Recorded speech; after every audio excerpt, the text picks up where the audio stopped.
Si vous avez des projets de construction et que vous hésitez à vous lancer, ce rendez-vous est sûrement la bienvenue pour vous. Ici, c'est le Salon international de l'immobilier et matériaux modernes. Y sont réunis les professionnels du secteur. L'initiative, c'est participer à l'amélioration du cadre de vie, participer au développement durable, participer à l'écologie et participer naturellement au développement de notre cher pays, le Bénin.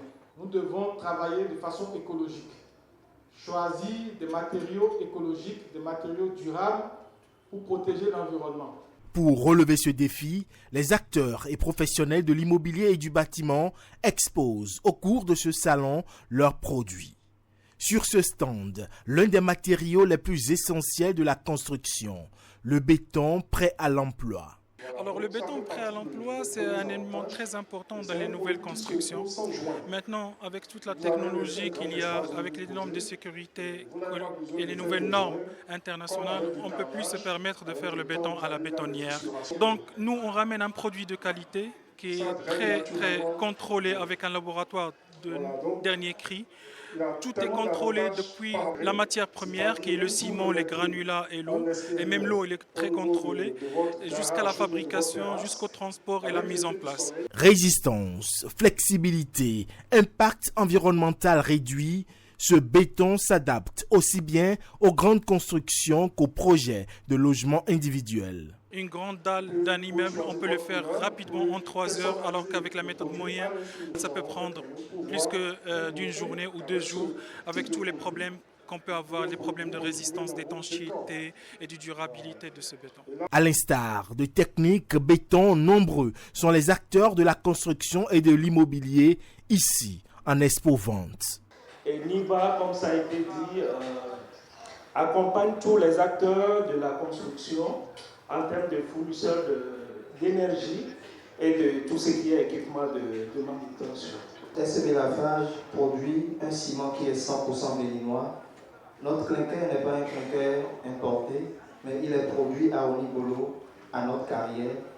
Et un ciment diamant Onibolo acheté, c'est le soutien à l'économie nationale. Nous produisons localement le fer à béton, la meilleure qualité de fer à béton au Bénin. Nous produisons des pointes, nous produisons des tôles prélaquées, nous produisons des fils de fer recuit, des produits de soudure, en l'occurrence des profilés soudés. Nous produisons des bétonnières et dernièrement, on a rajouté une dernière corde à notre arc s'agissant de la construction métallique. Vous pouvez également vous rapprocher d'Asia. Donc nous sommes très heureux d'être partie prenante à cette construction de qualité-là. Ce salon illustre donc bien l'évolution d'un secteur en pleine transformation où même les matériaux les plus traditionnels se réinventent pour un futur plus durable et respectueux du cadre de vie.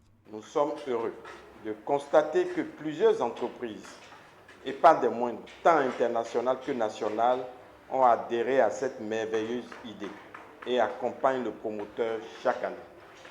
Je voudrais à cette occasion inviter tout le peuple béninois à profiter de ce salon pour se procurer de matériaux de qualité et des prix promotionnels. Le Salon international de l'immobilier et matériaux modernes qui se tient du 9 au 16 octobre au Palais des Congrès de Cotonou démontre ainsi que le secteur est en pleine mutation, s'adaptant aux exigences écologiques et aux innovations technologiques pour un habitat plus intelligent et plus durable.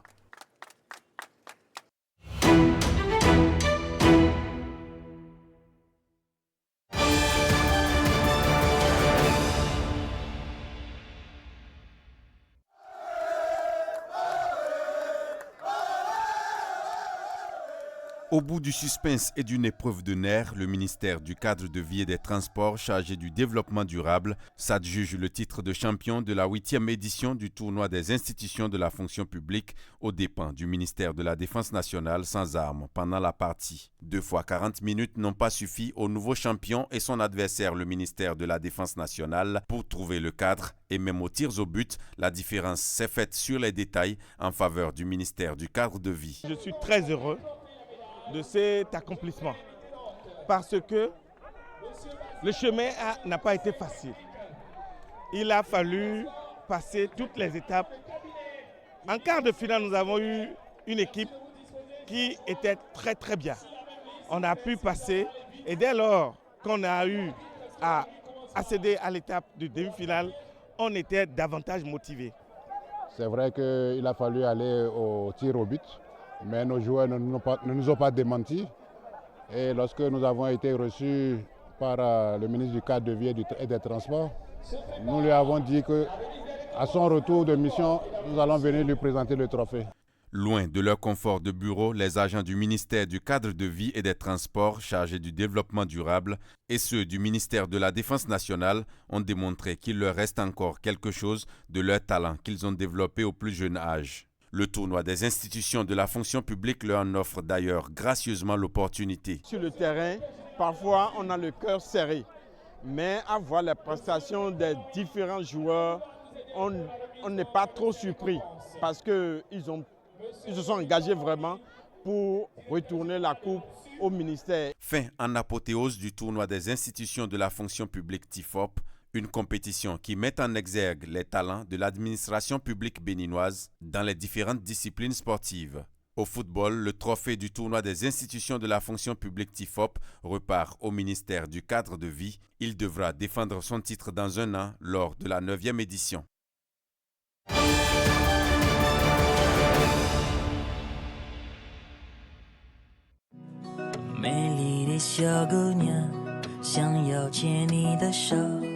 Originale cette mélodie en langue chinoise. En voici la version originelle en langue béninoise, le Minnan. La version chinoise, les Chinois eux-mêmes en ignorent l'origine réelle. Surtout dans la zone sud de la Chine, dans les provinces de Zhejiang, de Hunan, de Hubei, on voit des Chinois s'habiller comme les Béninois. On voit les Chinois qui jouent à nos tam-tams comme nous les jouons. Voilà une illustration de l'influence mutuelle entre les deux cultures chinoises et béninoises.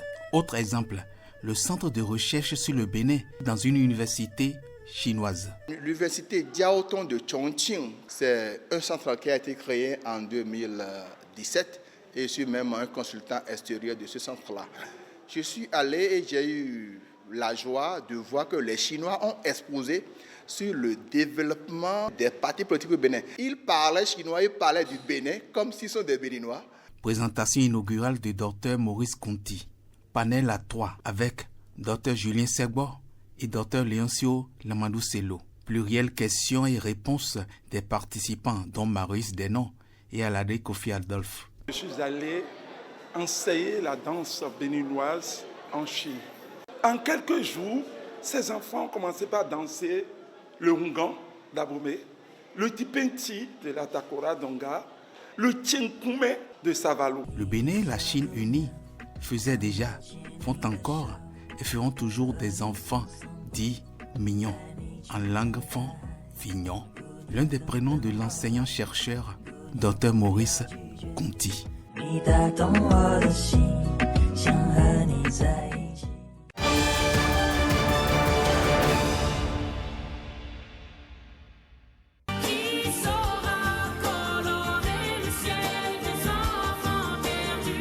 Les enfants perdus.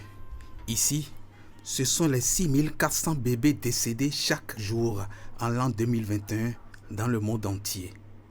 C'est le rapport 2022 du groupe Interagence des Nations Unies pour l'estimation de la mortalité infantile, UNIJME. Des statistiques plus massives qu'une massue. Massimo Salvatorio fait partie de ceux qui pensent au maximum salvateur à exécuter pour sauver, garder et sauvegarder les nourrissons, surtout africains. 90% de les morts là sont dues à des raisons qui sont évitables et la majorité des mortalités c'est ici en Afrique et en Asie. On pourra réduire la mortalité du nouveau-né et ça demande vraiment l'effort de tout le monde. Gouvernement, bailleurs de fonds, les acteurs privés comme la Fondation Kiesi. La Fondation Kiesi, organisation philanthropique, promeut l'accès aux soins de qualité pour des patients affectés, entre autres, par des maladies néonatales. Améliorer la santé des nouveau-nés par des partages de bonnes pratiques. C'est le but de la journée d'échange institutionnel. De l'Italie au Bénin, en passant par le Burkina Faso, le Burundi, la Côte d'Ivoire, la République centrafricaine, le Sénégal et le Togo. Même le colonel surnommé Dr Chouko tire à boulet rouge sur les mauvaises pratiques et tire la sonnette d'alarme. Le meilleur chemin lorsque nous sommes sur la terre, c'est d'aller de nous-mêmes à nous-mêmes en passant par les autres. Si nous allons de nous-mêmes à nous-mêmes en passant par les autres, tout est possible. Cette rencontre d'échange institutionnel fait de Cotonou, en une journée, la capitale de la lutte contre la mortalité néonatale. Une sinistre précocité qu'on ne saurait aimer.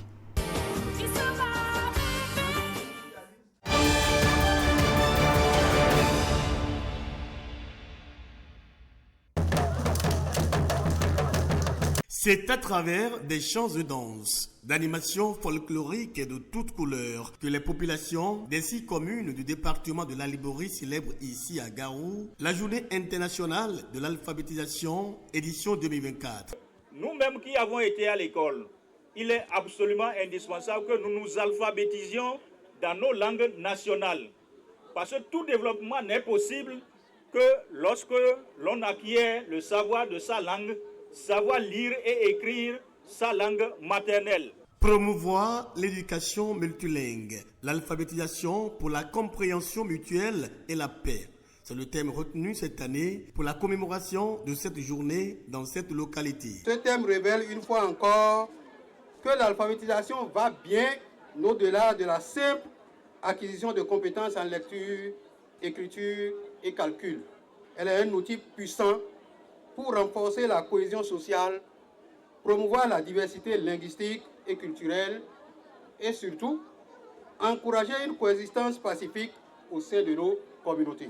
Nous devons continuer à multiplier les centres d'alphabétisation, renforcer la formation des facilitateurs et superviseurs et développer les contenus adaptés aux réalités locales et aux métiers des bénéficiaires. Aujourd'hui, je veux rendre hommage à toutes les initiatives locales qui œuvrent en faveur de l'alphabétisation. Pour les acteurs, la célébration de la journée internationale de l'alphabétisation est une occasion pour donner un état des lieux des actions déjà entreprises et pour identifier ensemble les défis qui restent à relever tant au niveau local qu'au niveau national dans le sous-secteur de l'alphabétisation.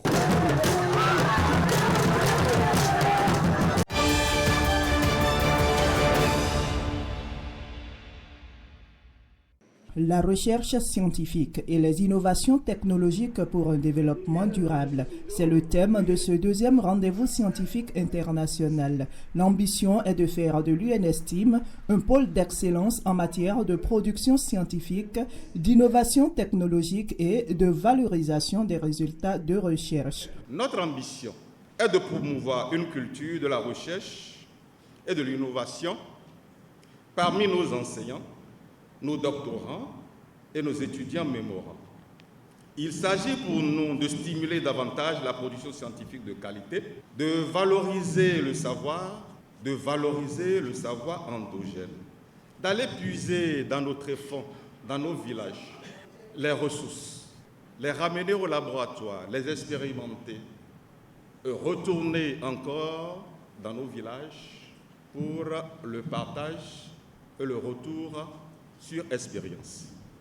Nous devons aussi stimuler davantage la propriété intellectuelle et promouvoir le label Made in Benin. Et donc, pour cela, il faut créer un écosystème favorable à l'entrepreneuriat. Cet écosystème qui doit s'appuyer sur 4 piliers. Il y a l'échelle laboratoire, il y a les Fab Labs, l'incubateur, et puis il y a le Technopark, qui va permettre aux étudiants de développer leur talent. Parce que c'est ça, et c'est un plaidoyer que je fais, d'investir dans la jeunesse, créer des systèmes qui permettent aux jeunes d'avoir accès au financement. Pour moi, c'est vraiment cela l'avenir. Au menu de ce deuxième colloque qui réunit enseignants-chercheurs, étudiants et industriels du Bénin et de la sous-région, des ateliers de communication scientifique, des expositions de réalisation pratique et d'innovation technologique. Les travaux durent 4 jours.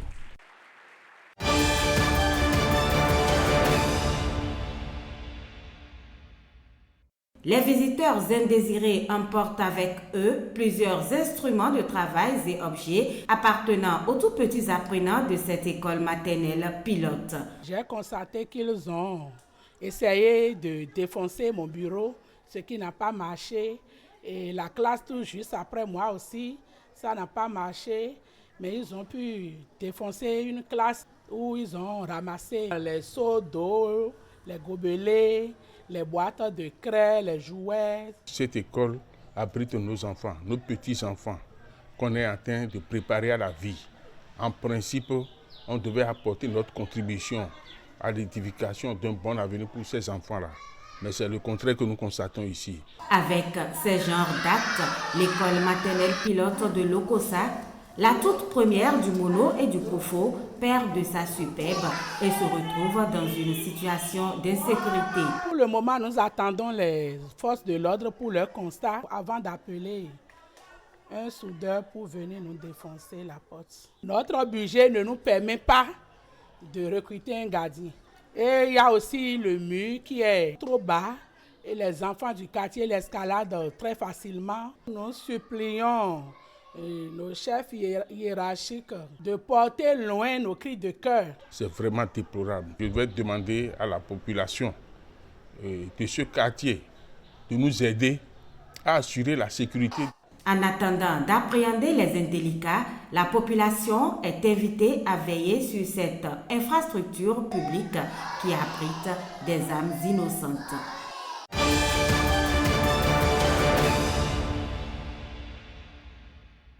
Quels sont les actes qui consacrent l'entrée dans la fonction publique? Par manque d'informations utiles, bon nombre d'agents de l'État ont du mal à suivre leur carrière. C'est pour leur faciliter la tâche que ces journées sont initiées. Il s'agit de reconnaître la valeur et les vertus du service rendu à la communauté, renforcer la confiance entre les gouvernants et les agents de l'État, collecter, documenter et partager les meilleures pratiques en vue d'une amélioration du rendement administratif à l'endroit de la communauté civile. Je sais combien les gens éprouvent de peine et de difficultés à suivre leur carrière. Ne serait-ce même qu'un simple avancement d'échelon. Aujourd'hui, avec les réformes initiées par le gouvernement, les agents de l'État n'ont même plus besoin de se gêner avant de connaître des avancements d'échelon. Occasion pour ces cadres du ministère du Travail et de la fonction publique de sensibiliser les agents de l'État aux diverses prestations de la fonction publique. Les difficultés relatives au suivi de leur carrière sont également recensées. Quand je suis arrivé ici maintenant, j'ai posé tous mes problèmes parce que je ne sais pas quand est-ce que mon livret va sortir. Et avant d'aller à la retraite, je gagnais B1 4. Mais je devais finir avec B1 8. À mon arrivée ici maintenant, j'ai posé mon problème et ils ont dit qu'ils vont m'aider à résoudre tous ces problèmes-là. Je félicite beaucoup l'État. Il n'a qu'à continuer dans cette lancée. La direction départementale du travail et de la fonction publique du ZOU invite fonctionnaires, agents de l'État en service ou non, à faire le déplacement pour mieux s'informer sur leur carrière. Après l'étape du département du ZOU, celle de la Liborie suivra dès le 15 octobre prochain.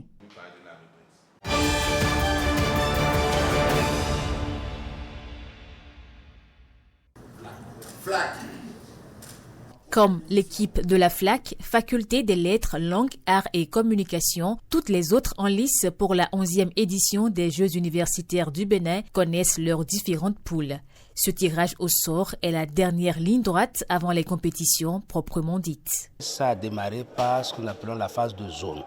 Et cette phase de zone, nous l'avons lancée au mois d'août pour sélectionner les équipes qui doivent participer à la phase finale. Nous avons établi 5 zones au niveau du Bénin. Les entités universitaires vont s'affronter en 5 disciplines, le football, le basketball, le volleyball, le handball et l'athlétisme. C'est la commune de Djougou qui accueille les équipes. D'abord, Djougou est une ville sportive et ça honore encore Djougou pour montrer qu'effectivement, Djougou peut accueillir les Jeux pour renforcer ce qui s'est fait déjà. Sans surprise, la configuration des poules donne l'occasion à certaines équipes de se rencontrer pour la première fois et à d'autres celle de la revanche. Moi, je suis dans une poule vraiment osée. On se connaît déjà avec ESAE et de Cotonou. On a eu à jouer ensemble la finale qui s'est soldée par des tirs au but. On se revoit encore à Djougou pour compétir, que le meilleur gagne. Les compétitions se déroulent du 9 au 14 novembre 2024. À terme, les meilleures équipes sont attendues aux Universiades en 2026.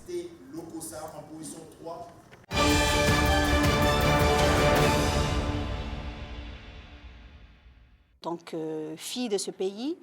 À la tête de l'association Wani Ayo, cette star du cinéma international, appuyée par des acteurs internationaux du cinéma, foule à nouveau le sol de ses ancêtres.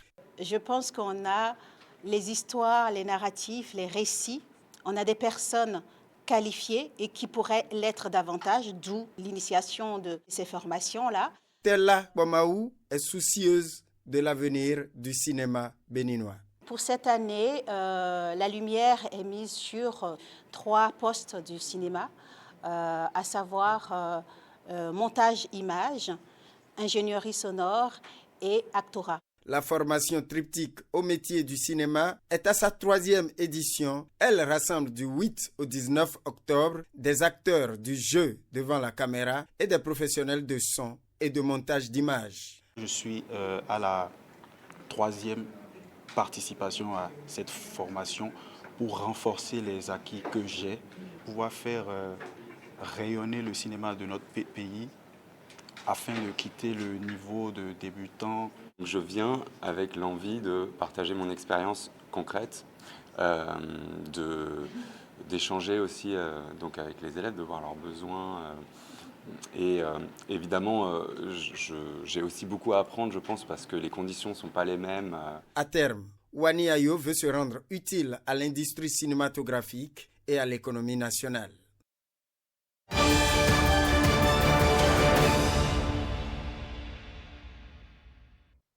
Nous avons comme acquis fondamental, c'est la construction d'un siège qui est validé par les pouvoirs publics depuis janvier en Conseil des ministres, notamment le 17 janvier 2024.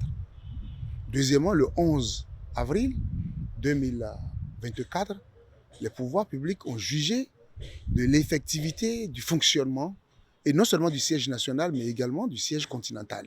Il faut souligner que c'est historique, ces appuis. Et c'est pour ça que la communauté internationale, en ce qui concerne cette sphère que nous coordonnons, salue. Fort de cet anniversaire, le gouvernement s'engage aussi à ce que nous rentrions dans une campagne nationale et internationale de la promotion de la paix et de la non-violence. Et si Dieu le veut, cela nous amènera à parcourir les 12 départements de notre pays. Et ce, à compter du 12 prochain, et nous pensons avoir toutes les forces publiques avec nous. Déjà, le ministre enseignement maternel et primaire a déjà pris des décisions en saisissant le ministre de l'enseignement supérieur, de la recherche scientifique, le ministre de l'enseignement secondaire, pour que la jeunesse des lycées, la jeunesse des écoles, vous savez, le risque est juvénile. Le risque à la compromission de la paix, le risque à la violence est beaucoup plus juvénile. Donc la jeunesse de nos universités, à travers les facultés, instituts et écoles, soit associée à la danse. Les communautés à la base seront également associées et nous estimons que ce sera de bons messages, de bonne sensibilisation, parce que notre pays en a besoin, surtout quand on voit le futur proche que nous avons.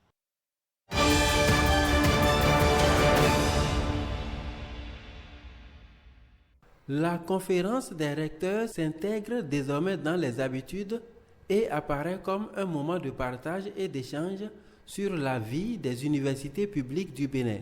Pour une meilleure coordination de cette politique gouvernementale, la conférence annuelle des recteurs des universités publiques du Bénin a été initiée pour débattre des grandes questions liées aux universités et des orientations à envisager afin d'améliorer la gouvernance universitaire de façon générale.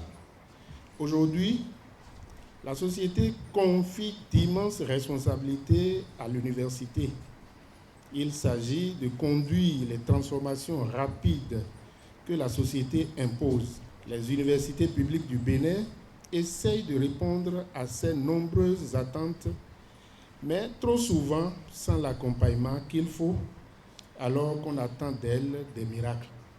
Une phase solennelle de l'édition 2024 marquée par la conférence inaugurale sur la stratégie nationale de l'enseignement et de la formation technique et professionnelle.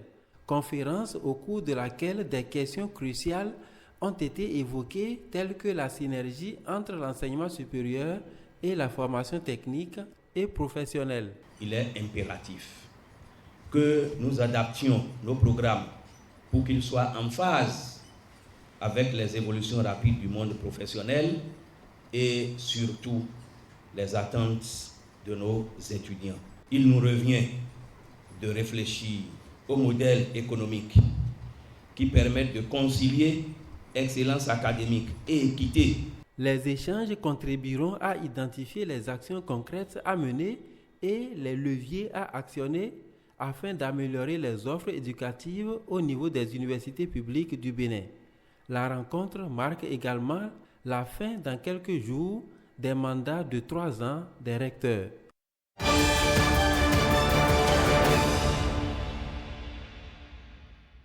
De 65%, nous sommes passés à 83%, soit une augmentation de 17 points. Célébrer l'excellence, féliciter et encourager les enseignants des écoles primaires publiques du département de la Liborie ayant obtenu un taux de réussite de 100% au certificat d'études primaires CEP session de juin 2024 avec un effectif d'au moins 30 candidats présentés. C'est l'objectif de cette cérémonie de remise de prix organisée par la direction départementale des enseignements maternels et primaires de la Liborie. À l'analyse des résultats présentés sur 8 ans, nous constatons qu'ils ont évolué en dents de scie, avec une moyenne de 63%.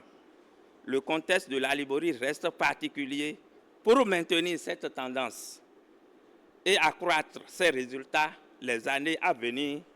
Des actions de reconnaissance, d'encouragement et de félicitations ont été entreprises. Cette solennelle occasion de remise de prix aux meilleurs enseignants est initiée à l'occasion de la célébration de la Journée internationale de l'enseignant, édition 2024. Au-delà des présents assez modestes qui vous seront distribués ou décernés parce qu'il y a des tableaux, et autres là, c'est davantage surtout votre mérite qu'on reconnaît.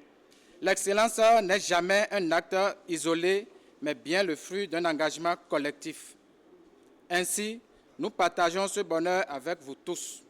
Cette initiative est soutenue et financée par plusieurs partenaires et les organisateurs se donnent rendez-vous à l'année prochaine pour le même exercice.